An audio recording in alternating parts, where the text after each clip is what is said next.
Ay vətən oldu şeiri, şeirin müəllifi Binəli Bayram, qiraət edir Nazlı yazar. Yaman darıxmışam, yaman darıxmışam o yerlər üçün. Dağlarda yamaclar yaşıldaşır, səninlə gəzdiyim buzlu bulaqlar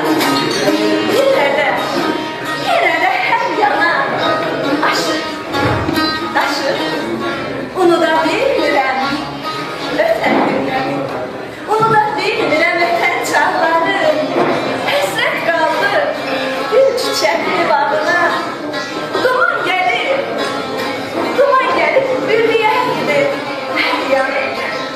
Gedənmədik aşıqanın dadına.